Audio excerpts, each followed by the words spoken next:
Bienvenue à tous à cette nouvelle émission de la Capsule Divertissement. L'année dernière, on a fait une émission sur Noël intitulée Faits divers de Noël. On va poursuivre cette année avec d'autres faits divers, toujours en compagnie de Jocelyne Courrier. Bonjour. Bonjour. Donc, aujourd'hui, on va enchaîner sur, comme j'ai dit, sur d'autres faits divers de Noël. Exactement. On avait eu beaucoup de plaisir à faire la première capsule l'an dernier. Et moi, je trouve ça toujours intéressant, qu'on aime ou pas Noël, parce que c'est quand même d'actualité de dire qu'il y a des gens qui adorent Noël. Je pense qu'ils commencent à décorer au mois de novembre, au début novembre. Et tu as d'autres personnes qui ont juste hâte que ça passe. Donc, je trouve que c'est quand même intéressant, peu importe notre état d'esprit, d'apprendre un peu pourquoi on fait certaines traditions. Alors, d'ailleurs, on va commencer avec évidemment, la tradition des cadeaux et on va reculer un petit peu dans le temps parce qu'aujourd'hui, les cadeaux, c'est assez varié. Ça peut être des téléphones cellulaires, etc. Mais en 1980, c'était quoi le cadeau le plus populaire? Je vois que tu nous as donné le cube Rubik. Je ne m'attendais pas à ce que ce soit ça, par exemple. Exactement, mais j'ai été quand même surprise. C'est quelque chose quand même qui est populaire aujourd'hui encore. Donc, ça a été inventé en 1974 par un architecte hongrois et ça a été commercialisé ensuite plus vers 1980 et on voit un Rubik's Cube original. Et d'ailleurs, on voit qu'il est dans l'emballage. Il y a des gens, ça me fascine toujours un peu que des gens achètent quelque chose qu'ils gardent dans l'emballage pendant 50 ans, 40 ans. Moi, j'aime mieux, si j'achète quelque chose, des figurines, les sortir des emballages. Donc, c'est un authentique Rubik's Cube. Et pour vous donner une idée, parce qu'il y a des gens qui s'amusent à faire des compétitions. Donc, le record du monde, c'est en 3,47 secondes. Résoudre un Rubik's Cube en 3,47 secondes. Ça, c'est par une personne ou une machine? C'est par une personne en Chine, parce que, tu fais bien de le dire, parce qu'il y a aussi des robots. Et c'est encore plus bref que ça, le délai pour faire le fameux cube Rubik. Ah oui, il faut regarder les images au ralenti pour voir les passes qu'il fait, là. J'ai même vu des gens le faire avec une espèce de bandeau. Ils analysent évidemment, ça vaut la peine d'aller voir des vidéos là-dessus, ils analysent le Rubik's Cube. Puis, à un moment donné, la personne mettait un bandeau et elle le faisait. Tu te dis à quel point le cerveau humain peut arriver à développer des compétences particulières. Donc, si vous voulez vous y mettre durant les fêtes, le Rubik's Cube, c'est 3,47 secondes à battre. Moi, j'en ai un, puis la mienne, les faces sont translucides. Donc, tu vois les couleurs, là, mais tu vois de la transparence. Là. Fait qu'il y a des fois, surtout sur certaines couleurs, là, c'est quasiment à s'arracher les yeux pour distinguer, surtout quand c'est le blanc puis le jaune. Là. Il y a plusieurs maintenant de variétés et il y a même aujourd'hui plusieurs formes. Oui, il y en a des pyramidales, t'en as il y en a qui sont à 6 faces, mais à plusieurs, on pourrait dire des étages de mouvement. Là. T'en as même qui sont là, je sais pas, mettons le cube, c'est 6 faces, bon, t'en as à beaucoup plus de faces que ça.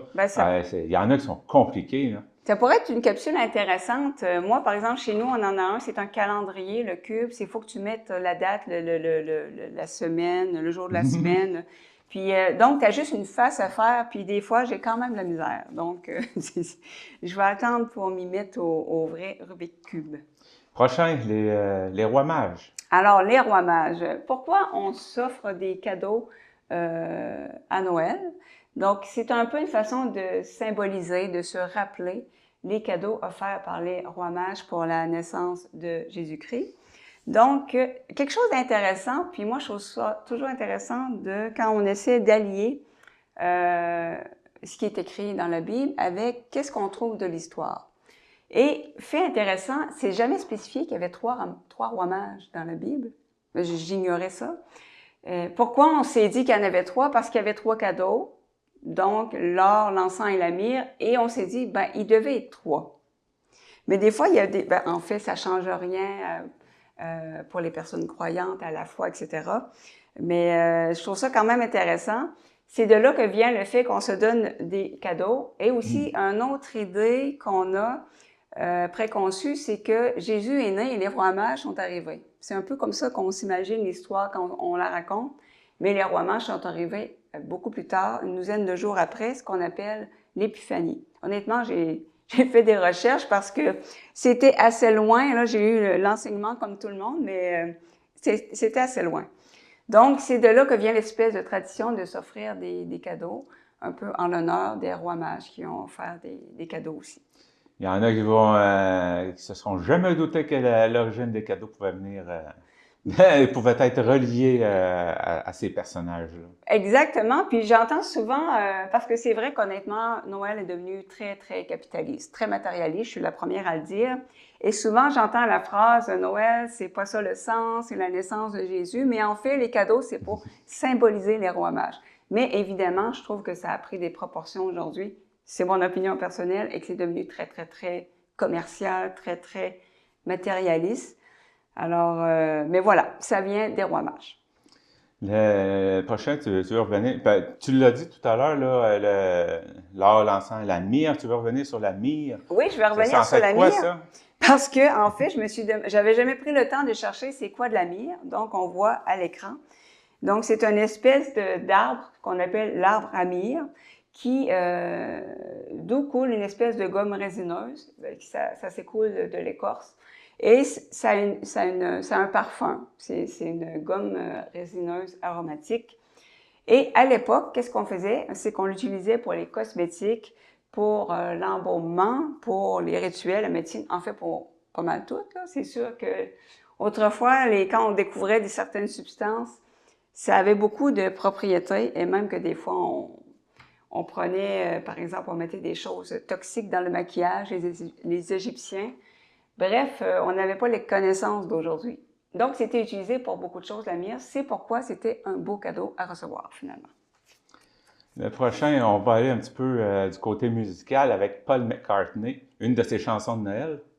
Effectivement, donc sa chanson de Noël, Wonderful Christmas Time, qui est considérée comme une des pires chansons de Paul McCartney, une des pires chansons de Noël. Ça divise vraiment beaucoup, beaucoup les gens. Et pour une pire chanson, en fait, ça lui rapporte quand même gros. Ça lui rapporte entre 400 000 et 600 000 par année, simplement pour les droits de cette chanson-là.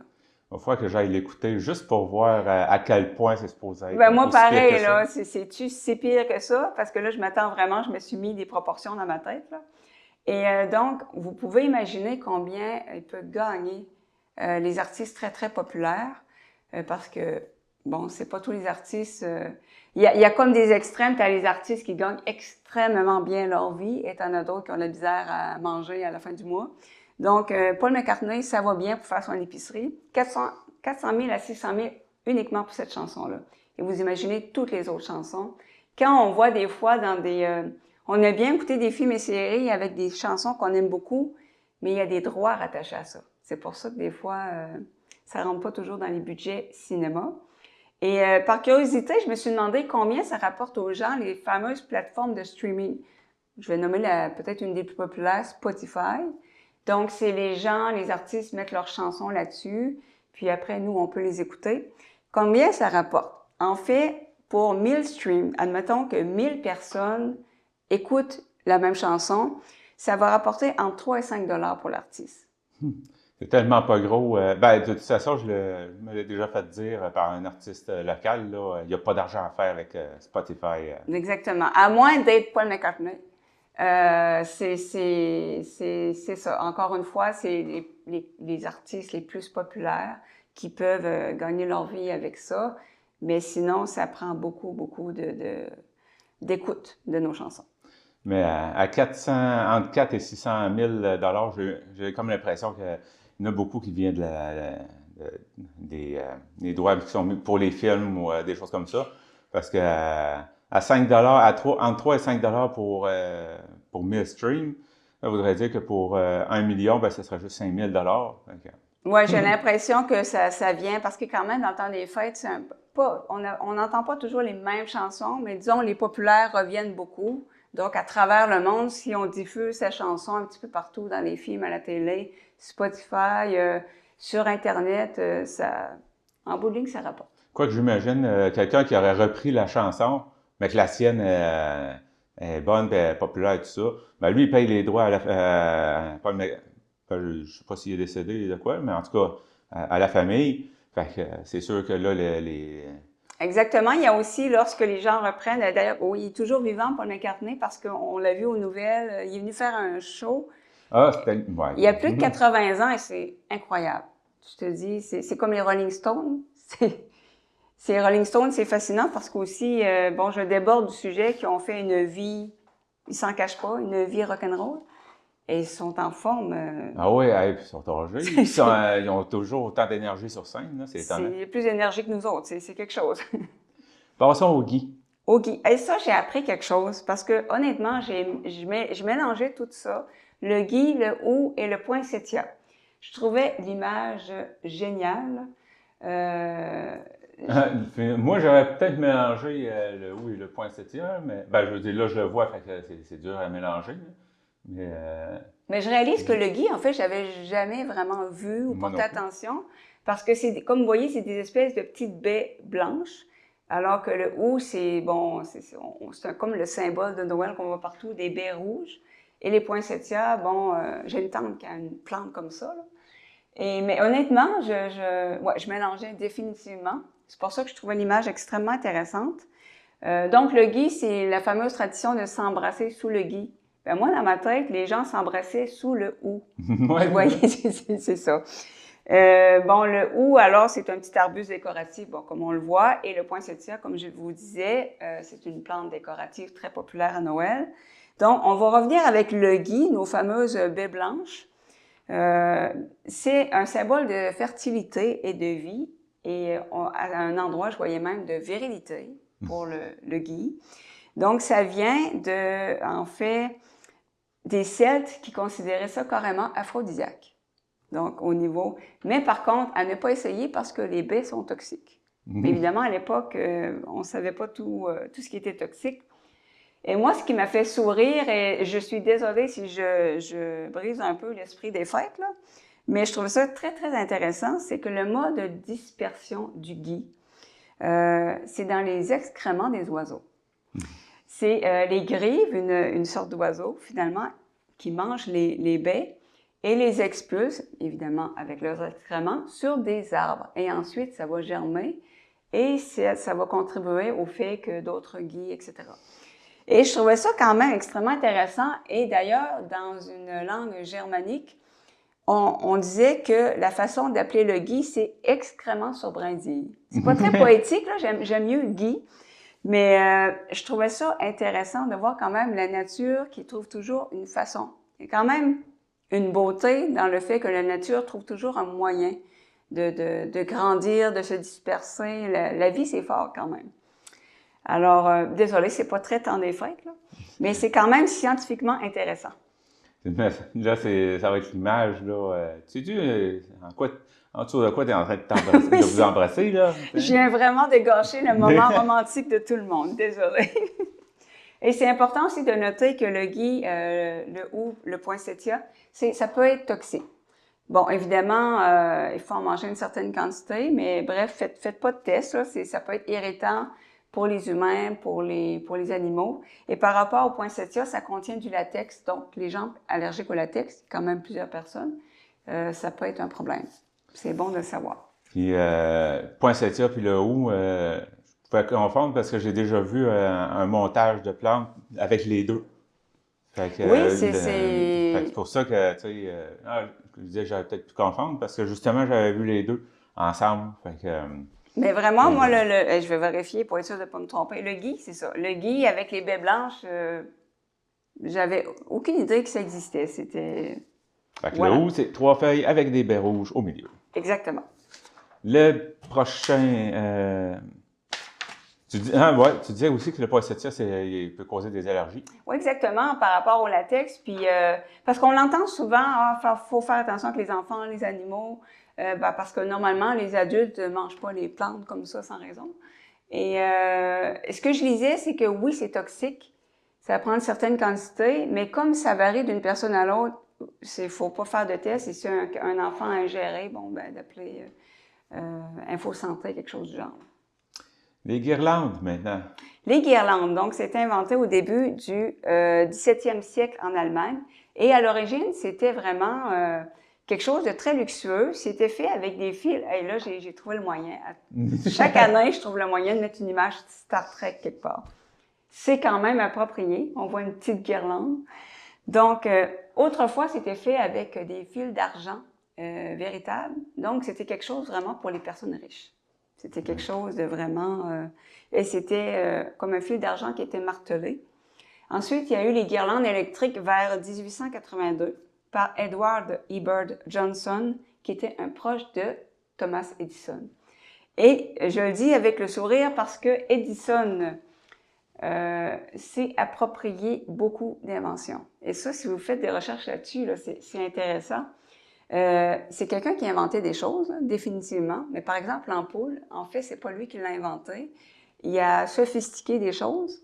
Mais il y a beaucoup d'inventions. Il y a carrément des articles là-dessus sur toutes les inventions supposément de Thomas Edison, qui sont en fait de collègues, de d'autres personnes qui avaient entendu. Donc, semble-t-il qu'il avait une petite tendance à prendre les mérites, comme quand, à l'époque, une femme faisait une invention, souvent c'était un homme qui prenait le mérite. Donc, Thomas Edison, c'était un inventeur, mais faut toujours vérifier si c'est vraiment lui qui a inventé. Donc, il n'a pas inventé la guirlande électrique. Et petit message de prudence avec les guirlandes, si vous avez des animaux, évidemment, des enfants, parce que, par exemple, les chats sont vraiment attirés par tout ce qui est ficelle, soie dentaire et les espèces de glaçons. Ouais, comme c'est ça le nom? Ouais, je pense qu'on les appelle comme ça, des glaçons. C'est comme des ficelles argentées hein? qu'on dépose sur les arbres. Et les chats sont naturellement attirés par ça et vont les manger. Et ça peut faire beaucoup de dommages internes parce que ça peut se coincer dans le système digestif. Et d'ailleurs, si ça arrive et que vous voyez des guirlandes, vous voyez des glaçons, sortir de votre chat d'un endroit ou d'un autre, je vais vraiment briser l'esprit des fêtes. Non, mais ça peut sauver votre animal. Il faut vraiment résister à la tentation de tirer dessus. C'est le réflexe qu'on a de tirer dessus. Ça peut être profond dans le système digestif et faire des problèmes. À la limite, on peut couper un peu ce qui dépasse puis appeler le vétérinaire. Je fais quoi avec ça? Mais j'ai un chat qui a mangé une soie dentaire. J'avais des poubelles à l'abri des enfants, puis il a trouvé le moyen de l'ouvrir. Il y a une fixation sur la soie dentaire. Et honnêtement, je ne savais pas, j'ai tiré dessus, j'ai été chanceuse. Mais j'ai lu après qu'il ne faut pas faire ça. Parce que ça peut faire des dommages. Pour un chien aussi, j'imagine. Oui, sûrement. Ces glaçons-là, parce que c'est de ça que tu parlais, là, je pense que ça a quand même une longueur quand même assez longue. Je pense que c'est un 4-5 pouces. Là. Donc, c'est sûr que s'il mange ça, ça peut être assez long. Ça peut s'entortiller ou ça peut aussi bien passer. J'avais vu, j'ai été un peu en panique avec mon histoire de soie dentaire. Et j'avais vu une histoire d'une femme que son chat s'était donné ça. Et elle dit, je suis rendue avec une litière festive de Noël. Donc, il y avait beaucoup de brillants donc ça peut être dangereux, il faut le savoir. Et les élastiques aussi, tout ce qui est assez allongé, là. Le prochain, il y en a un qui n'aimait pas la fête de Noël. Oui, en fait, je savais pas que ça se faisait. Je suis pas sûre que ça se fait au Canada. Donc, l'écrivain écossais Robert Louis Stevenson, il a carrément donné, son anniversaire, c'était le 13 novembre. Et il connaissait la fille d'un ami qui, elle, sa fête, c'était le jour de Noël. Puis la petite fille, elle aimait pas ça parce que, et ça, je l'ai entendu, je connais des gens que leur fête est à Noël, c'est que ils ont le sentiment qu'ils n'ont pas vraiment de fête. Souvent, ils ont des cadeaux pour Noël où les gens vont dire, tiens, c'est pour ta fête et Noël, mais ils ont l'impression qu'on ne fête pas vraiment leur fête. Il y a des gens qui ont une espèce d'insatisfaction que je comprends. Je l'ai déjà entendu d'ailleurs. Oui, on l'entend parce que c'est pas. Puis même si la personne, sa fête, c'est pas Noël, mais proche de Noël, souvent les gens vont dire, quand on va mettre ça ensemble. Mais il y a des gens qui n'aiment pas ça. Puis c'est compréhensible aussi, là. Donc, lui, il a donné sa fête qui était le 13 novembre à cette petite fille-là. Il a carrément rempli des papiers légaux. Il a donné son jour d'anniversaire du 13 novembre à la petite fille qui fêtait ensuite son anniversaire en novembre. Comme je dis, je ne sais pas si ça se fait au Canada, mais en tout cas, lui a pu faire ça à l'époque. C'est intéressant quand même. Oui, mais ça. On prend du poids pendant le temps des fêtes. Oui. Quoi qu'avec tous les gâteaux, les bonbons qui se retrouvent sur la table, c'est sûr qu'il va tout le temps avoir un petit gain là-dedans. Ben, ça concerne un peu tout le monde, hein. Mm. Veux pas, le temps des fêtes arrive, puis on fait des écarts, on mange un peu n'importe quoi à n'importe quelle heure. Disons que c'est pas la période qu'on fait le plus d'exercice non plus. Et, euh, et j'entends souvent, et là, j'ai bien choisi l'image, honnêtement, c'est assez tentant. Si vous cherchez des recettes, Pinterest, c'est comme un paradis de recettes. Donc, les gens, quand ils parlent du temps des fêtes, ils disent tout le temps, moi, je prends 5-10 livres à tous les fois. Ouais, parce que Ça se peut. ouais, parce qu'on on entend souvent parler, rendu au jour de là, bon, là, il faut perdre tout ce poids-là, là, les 10 livres pris pendant le temps des fêtes. Les fameuses résolutions, hein. Puis, Ils bon, se rendent jamais loin, d'ailleurs. ouais, j'aurais dû aller voir je sais que la statistique d'adhérence aux résolutions, là, de dire, OK, je le fais longtemps, je sais que c'est pas très haut. Donc, ben, l'humain étant l'humain, on est tous pareils. Donc, le gain de poids durant les fêtes, en fait, serait seulement, ben, tout est relatif de 1 à 2 livres, de 1 à 2 livres. C'est beaucoup moins que je pensais, parce que Ouais. moi, la première, j'ai toujours l'impression j'ai de la difficulté à prendre du poids, mais dans le temps des fêtes, par contre, j'en prends. Donc, le gain, même on dit le gain entre l'action de grâce et le temps des fêtes, quand même une longue période, c'est de 1 à 2 livres. Le problème, c'est que on a tendance à ne pas les perdre. Donc, à chaque année, ça a l'air de rien, mais c'est sûr, 2 livres à chaque année. Après 10 ans, c'est 20 livres. Tu sais, on prend peut-être pas conscience de ça. Et on disait, pourquoi on a l'impression de prendre comme 10 livres? Parfois, c'est la rétention d'eau parce qu'on mange beaucoup salé. Les chips, puis, etc. Donc, oui, le gain de poids est vraiment pas si pire qu'on s'imagine. Mais évidemment, il y a des gens qui prennent vraiment 5-10 livres, là, ça dépend des personnes. Le prochain concerne la perte de la chaleur. En quoi ça vient rejoindre les fêtes? Je l'ai mis dans le temps des fêtes parce que dans le temps des fêtes, c'est-à-dire les vacances, ski, raquettes, patins, etc. Puis je me souviens quand c'était les vacances des fêtes, comment je me le faisais dire, mais t'as-tu qu'on perd la moitié de sa chaleur par la tête, etc.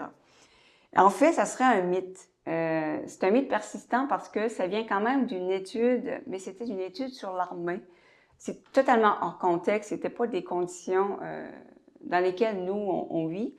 Mais en fait, c'est qu'on parle l'équivalent de la surface exposée. Pour la tête, on parle de 7 à 10 %. Donc, on est loin du 50 %. Ceci dit, je ne sais pas, d'ailleurs, je trouvais la tuque vraiment belle. Ceci dit, personnellement, ça doit être psychologique, mais moi, je trouve que quand on met une tuque, là, ça fait une énorme différence. Je sais peut-être moi, là, mais je vois vraiment, vraiment la différence avec ou sans tuque. Peut-être que ça vient de là, le fameux mythe. Justement parce que si on a une tuque, puis qu'on a l'impression que ça fait vraiment une très grosse différence, peut-être que ça vient... Ça joue dans notre tête, les fameux biais cognitifs. Je me suis fait dire tout le temps que ben, j'ai l'impression que ça joue dans ma tête. Là. Moi, je suis convaincue que ça fait une grosse différence. Mais dans les faits, non. C'est pas tant 7 à 10 % mais quand même, je veux dire, c'est bon de l'avoir. Le prochain, on revient au catholicisme, la date de Noël. Exactement. Comme je disais, c'est toujours qu'on soit croyant, qu'on soit non-croyant, qu'on soit agnostique. Ça, c'est des gens qui sont ouverts d'esprit, ne savent pas, ça existe-tu, ça n'existe pas, mais ils gardent une ouverture, disons. C'est toujours quand même intéressant de connaître les raisons de ce qui nous entoure, parce que, veut pas, on est une société où le catholicisme est très ancré. Donc, ça vient de où le fameux 25 décembre? En fait, ça s'appuie sur... ça ne s'appuie pas sur la Bible, il n'y a pas de date de naissance de Jésus dans la Bible. Donc, pourquoi on a choisi cette date-là? C'est que ça coïncidait avec une fête païenne, la fête du Dieu Soleil invaincu, qui coïncidait avec le solstice d'hiver qu'on voit à l'écran. Et donc, l'Église a comme voulu, il y avait une fête païenne et s'est dit, la meilleure façon de la régler, c'est peut-être de mettre quelque chose par-dessus. Donc, ça fêtait à l'origine le solstice d'hiver. C'est quoi le solstice d'hiver? C'est la période de l'année où la nuit est la plus longue et le jour est le plus court. Et Dieu sait, en tout cas, moi, je m'en ressens, là, je trouve ça long, l'automne et l'hiver pour ça. Alors que là, vous voyez l'équinoxe de l'automne et du printemps, c'est quand le jour et la nuit, c'est égal, à peu près 50-50. Et il y a le solstice d'été qui est l'inverse finalement, le jour le plus long. Il fait clair quasiment jusqu'à 8 heures le soir. Et ensuite, la nuit est plus courte. Donc, on a fait coïncider ça près du solstice d'hiver, qui est souvent autour du 21-22 décembre. Et d'ailleurs, c'est l'occasion d'expliquer aussi les saisons, pourquoi il fait plus froid l'hiver, tout ça. C'est lié à l'inclinaison de la Terre. Si vous regardez le pôle nord, il y a comme des petites flèches. C'est comme une grille là, sur le globe. Au solstice d'hiver, vous voyez que le pôle Nord est quand même loin du Soleil par rapport à son inclinaison, je parle. Il est très incliné du Soleil. C'est ce qui fait que c'est l'hiver. C'est cette espèce d'inclinaison-là. Alors qu'à l'équateur, le Soleil frappe vraiment direct. Les jours, c'est pas mal toujours pas mal égal. Tandis que nous, on est dans un climat où certaines périodes, le Soleil frappe oblique, l'hiver, et certaines périodes, il frappe plus directement. Là, on va être plus en été. C'est un peu ce qui fait les saisons. C'était une petite parenthèse. Le prochain concerne le calendrier grégorien. Avant d'embarquer dedans, notre calendrier, c'est ça? Oui, c'est notre calendrier. OK. Et, donc, il n'y aurait pas il y aurait pas l'an zéro dans notre calendrier. J'ignorais. On voit avec le petit schéma, c'est plus simple. Donc, on passe de l'an 1 avant Jésus-Christ à l'an 1 après Jésus-Christ. L'espèce de petite période orangée, c'est l'an 1 après Jésus-Christ. Donc, on passe carrément de l'an -1 à +1, si on veut, là. Et pourquoi? Parce que le concept du zéro, comme on l'entend aujourd'hui, c'est arrivé en Europe tardivement au 16e siècle. C'est dur à s'imaginer que c'est, tu sais, pour nous, c'est clair, le zéro, c'est un concept bien compris, là. Mais c'était moins clair avant, ça m'a beaucoup surprise. Et donc, on parlait le 25 décembre, pourquoi c'était décidé pour la naissance de Jésus, et qu'en fait, on ne sait pas exactement quand il est né. C'est la même chose pour sa date de naissance. Ça fait drôle à dire, mais Jésus serait né avant Jésus-Christ. Donc, parce qu'on imagine qu'il est né à l'an 0. Tu sais, l'an 0, puis après on calcule avant et après Jésus-Christ, un peu comme le schéma. Mais en fait, il serait né en l'an -4 à -6 avant Jésus-Christ. Sur quoi on se base? C'est en fait le roi Hérode, dont on parle abondamment dans la Bible. C'est le roi qui était là pendant Jésus. Il est décédé en l'an -4. Donc, évidemment, Jésus n'aurait pas pu être là à l'an 1, finalement, parce que ça faisait déjà quelques années que le roi Hérode était décédé. Et pourtant, le roi Hérode est très présent dans l'histoire de Jésus jusqu'à la fin. Donc, c'est pour ça qu'on peut dire que Jésus, selon les dernières études, serait né avant Jésus-Christ. Ça fait drôle à dire. Pourquoi, finalement, on avait décidé que c'était à l'an 1? En fait, c'était une erreur de calcul d'un moine au 6e siècle. Erreur qui a perduré ensuite. Bon, aujourd'hui, plutôt que de changer tout le système, on préfère dire qu'il serait né un peu avant Jésus-Christ. Ça fait drôle à dire comme ça, là. Mais il est né un peu avant lui-même, c'est ça.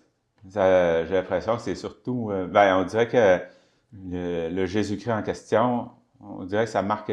C'est comme si, Jésus est né, puis 4 ans après sa naissance, on vient le reconnaître comme tel, là, comme Jésus-Christ, fait que là, ça part là. En tout cas, c'est le même que je l'interprète. Ben oui, ben là, c'est plus simple de se dire comme ça, l'an 1, Jésus-Christ est né, tout ça.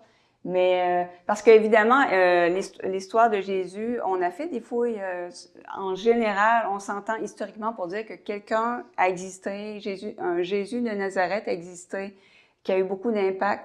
Historiquement, on trouve quand même des informations là-dessus.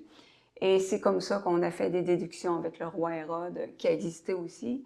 Donc, c'est assez intéressant. On termine maintenant avec le NORAD, puis je sais qu'il s'implique beaucoup pour Noël d'ailleurs. Nous autres, on peut suivre le Père Noël dans ce temps-là. C'est assez intriguant. Le NORAD, donc, on entend parfois parler, pas en lien avec Noël habituellement, c'est le commandement de la défense aérospatiale de l'Amérique du Nord. Donc, c'est les États-Unis, le Canada qui investissent mutuellement. Ça a fait un petit peu de conflit dans l'actualité récemment. Donc, mutuellement, protègent l'espace aérien, etc. C'est quoi le rapport avec Noël?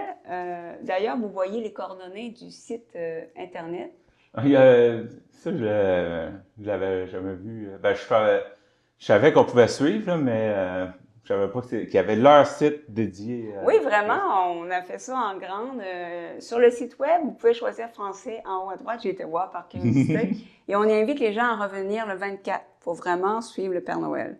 Et il y a aussi une application. Donc, si vous avez des enfants à la maison, ça peut être intéressant. Le Père Noël, c'est rendu technologique, suivre le Ben Père oui, Noël. parce qu'en fait, le NORAD qui surveille l'espace aérien, c'est normal qu'il surveille l'arrivée du Père Noël. Donc, à chaque année, il surveille l'arrivée du Père Noël pour nous dire exactement où est le traîneau. Et parfois, on entend parler dans l'actualité, le Père Noël aurait été vu au-dessus de tel pays. Donc, ça vient d'où? Ça vient de 1955. À un moment donné, on avait fait une pub dans un journal pour inviter les enfants à rejoindre une ligne privée du Père Noël. Sauf que lorsque la personne a tapé l'annonce, elle a fait une faute de frappe et le numéro de téléphone n'était pas celui du Père Noël, de la ligne mise en place. Mais sans le vouloir, elle a donné la personne le numéro secret qui n'était pas publié de l'ancêtre du NORAD qui s'appelait le CONAD dans ce temps-là. Donc, elle a donné vraiment le numéro qui était vraiment réservé pour les hauts officiels, les militaires, etc. Donc, c'était un numéro d'urgence. Et évidemment, on peut s'imaginer la surprise des militaires là-bas qui répondent au téléphone et que c'est un enfant à l'autre bout du fil. Parce que, comme je disais, c'était un numéro vraiment non publié, secret. Donc, l'histoire c'est bien terminé parce que la personne, le militaire qui a répondu, est embarqué dans le jeu, si on veut. Et il a décidé d'utiliser l'équipement du centre d'observation pour suivre le traîneau du Père Noël.